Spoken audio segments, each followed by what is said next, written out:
Plus de 2 milliards de francs CFA saisis. À ce jour, il y a eu 162 arrestations. Il y a 87 dossiers qui ont été transmis au juge d'instruction. Et à l'heure où je vous parle, en termes de saisie et de cautionnement, nous sommes à un montant de 2 milliards 500 millions de sommes qui ont été saisies dans des comptes ou de cautionnement, en plus de moyens roulants qui ont fait l'objet de saisie confiés à Londres. Building administratif.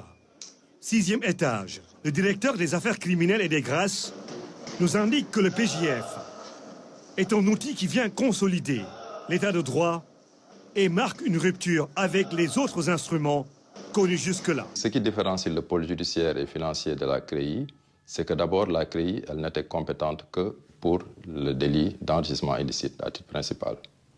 Par contre, le pôle judiciaire et financier va connaître de la grande délinquance économique et financière.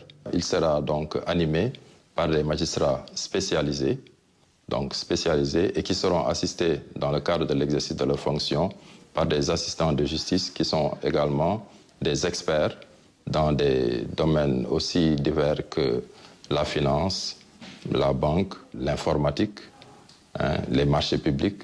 Créé en août 2023, en exécution des conventions que le Sénégal a signées, le pôle judiciaire et financier permet de mieux prendre en compte les droits des personnes poursuivies. L'une des principales critiques qui était adressée à la Cour de répression de l'enrichissement illicite, c'était l'inexistence d'un double degré de juridiction. C'est-à-dire qu'une personne qui était déférée devant la CREI, qui était jugée par la CREI, une fois la décision prononcée, elle n'avait pas la possibilité de contester la décision de la CREI pour qu'elle soit jugée à nouveau en appel.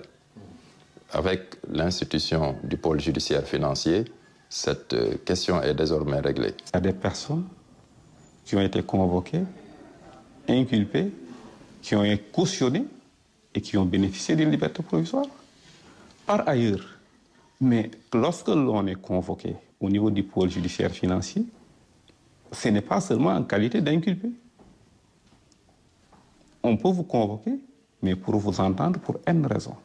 Le communiqué rendu public le dimanche 12 janvier dernier sur la traque d'un montant de 125 milliards a mis le PJF sous les feux de l'actualité.